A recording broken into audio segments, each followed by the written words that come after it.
Hello and नमस्कार दोस्तों, मैं समीरन। स्वागत है आप लोगों का हमारे YouTube चैनल में। आज हम बात करने वाले हैं कुछ फाइनेंशियल डिसिप्लिन, इकोनॉमिक डिसिप्लिन के बारे में। तो फटाफट से मैं आज समीरन आपको बताने वाला हूं कुछ 5 अमेजिंग पॉइंट्स, अमेजिंग फैक्ट्स, जो आपको ये 5 बातों का अगर आपने ध्यान रख लिया ना, तो आपका कोई भी फाइनेंशियल क्राइसिस, कभी आपका कोई बाल बांका नहीं कर सकता।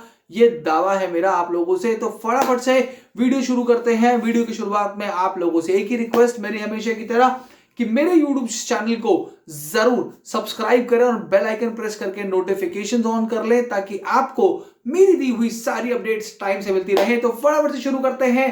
5 ऐसी बातें जो आपके फाइनेंशियल डिसिप्लिन को कर देंगी अमेजिंग और लाइफ को कर देंगी बहुत ही स्मूथ। तो स्टार्ट करते हैं आज की वीडियो को। चलिए मेरे साथ। तो दोस्तों, आज हम बात करने वाले हैं फाइनेंशियल डिसिप्लिन के बारे में। तो सबसे पहला फैक्ट जो है, सबसे पहली बात जो आपको ध्यान रखनी है, आपको क्या करना है। नया साल शुरू हो चुका है, 2023 जनवरी का महीना एकदम स्टार्टिंग है आपके लिए। बहुत ही अमेजिंग टाइम है। आपको सबसे पहले करना है अपना बचाव, आपको करना है बजट तैयार। तो बजट तैयार करने से क्या होता है, देखिए, हमारा जो ये पुराना एक दुश्मन रह चुका ना, कोरोना, इसने अभी तक हमें छोड़ा नहीं है।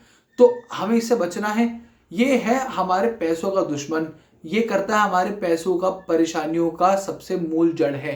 ये हमको बहुत तरीके से परेशान करता है। तो हमें इससे बचने के लिए क्या करना है, हमें इन 5 बातों का ध्यान रखना है। सबसे पहला क्या है, सबसे पहला पॉइंट है बजट तैयार करके उसका पालन करें। देखिए, कुछ भी चीज आप अगर अपनाते हैं ना, तो उसका पालन करना बहुत जरूरी है। तो किसी भी तरह के वित्तीय समस्या से निपटने के लिए, यानी कि किसी भी तरह के फाइनेंशियल क्राइसिस से निपटने के लिए, आपका फाइनेंशियली डिसिप्लिन होना बहुत ही ज्यादा जरूरी है। तो आपके लाइफ में फाइनेंशियल डिसिप्लिन के लिए आपको आपके मासिक खर्चों के लिए एक बनाना है बजट तैयार करना चाहिए। और महीने के अंत में आपको आपके जो भी खर्चे थे, यानी कि जो आपके आपके प्रैक्टिकल एक्सपेंसेस थे, उनके अलावा एक बजट में आपको करना है कंपैरिजन कि आपने प्रैक्टिकल खर्चे कितने करे और फिजूल खर्ची कितनी करी। तो जब आप ये प्रैक्टिकल एक्सपेंसेस और फिजूल खर्ची में जब आप ये तुलना करेंगे और जब आप देखेंगे कि आपने कितना फिजूल खर्च किया है, इससे आप अपने फिजूल खर्चों को कंट्रोल कर पाएंगे। तो ये तो हुआ पहला फैक्ट कि फाइनेंशियल डिसिप्लिन में आपको आना है, बजट प्लान करना है और दोनों चीजों को, प्रैक्टिकल एक्सपेंसेस और फिजूल खर्ची, इन दोनों को बैलेंस करना है, ताकि पता चले कि फिजूल खर्ची कितनी है और उस पर आप रोक लगा के अपने बजट को कंट्रोल में ला सके। दूसरा पॉइंट, फटाफट से चलते हैं, फटाफट से दूसरा पॉइंट बात कर लेते हैं कि फटाफट से आपको सबसे पहला काम क्या करना है, इमरजेंसी फंड बनाने हैं। अगर किसी वजह से आपको कोई आर्थिक संकट आ जाता है, आपके ऊपर कोई फाइनेंशियल क्राइसिस आ जाते हैं, या ऐसी कोई परिस्थिति बन जाती है, तो उससे निपटने के लिए आपके पास सबसे पहले होना चाहिए इमरजेंसी फंड। अब ये फंड कैसे बनेगा, आपके जो भी डेली एक्सपेंसेस हैं या मंथली एक्सपेंसेस हैं, उसको करना है आपको कैलकुलेट कि आपको एक महीने में घर खर्च में कितना पैसा लगता है। उस नंबर को कर लीजिए कैलकुलेट। सपोज कर लेते हैं ये अमाउंट है 10,000 रुपए। तो ये 10,000 रुपए आपको बचाने हैं 3 महीने के लिए, यानी कि आपके पास जो सेविंग्स हो वो 3 महीने की होनी चाहिए। यानी कि अप्रोक्सीमेटली अगर आपको इमरजेंसी फंड की रिक्वायरमेंट है, तो 3 महीने के हिसाब से 10,000 रुपए के हिसाब से आपके पास 30,000 रुपए होने चाहिए इमरजेंसी फंड में। 3 महीने के लिए जरूरी रकम एक इमरजेंसी फंड में रखना ही चाहिए, ये मैंडेटरी है। यह फंड आप बैंक के सेविंग्स अकाउंट में या म्यूचुअल फंड के लिक्विड फंड्स में रख सकते हैं, ताकि जरूरत पड़ने पर आप इस फंड का इस्तेमाल कर सके। सिर्फ इमरजेंसी में ही करें।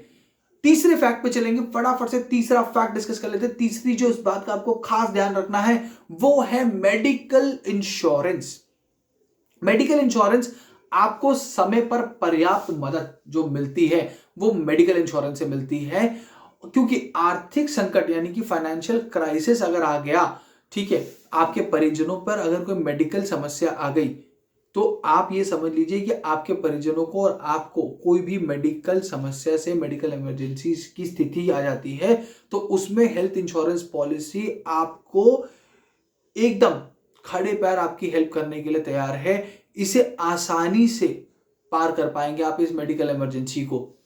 अगर आपके पास हेल्थ इंश्योरेंस नहीं होगा, आपके पास कोई पॉलिसी नहीं होगी, तो परेशानियां आपको बहुत ज्यादा फल सकती हैं। और ये आप परेशानियों अगर आपको फल गई तो आपको हो जाएगी दिक्कत, क्योंकि कोरोना जैसी बीमारियों से निपटने के लिए हेल्थ इंश्योरेंस बहुत ही ज़्यादा ज़रूरी है। इवन आप कोरोना के लिए आप अलग से एक पॉलिसी आती है जिसका नाम है कोरोना कवच।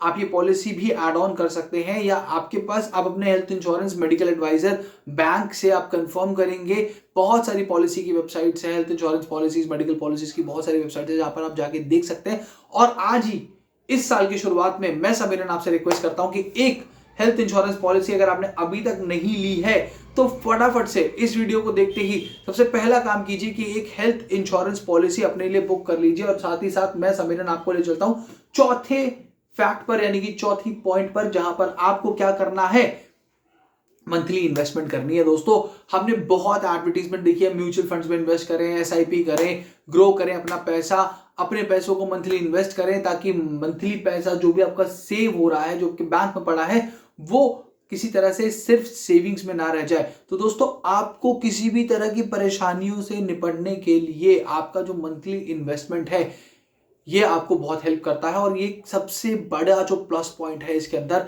दैट इज उसे आपको जो चालू करना है, दैट इज एसआईपी। मैंने जैसा बताया हेल्थ इंश्योरेंस, सेम इस वीडियो को देखने के बाद आप एसआईपी के बारे में पढ़ेंगे और एसआईपी के बारे में आप फटाफट से अपने किसी इन्वेस्टर से बात करके एसआईपी शुरू कीजिए, क्योंकि सिस्टमैटिक इन्वेस्टमेंट प्लान जो है वो बहुत जरूरी है फॉर फ्यूचर गोल्स।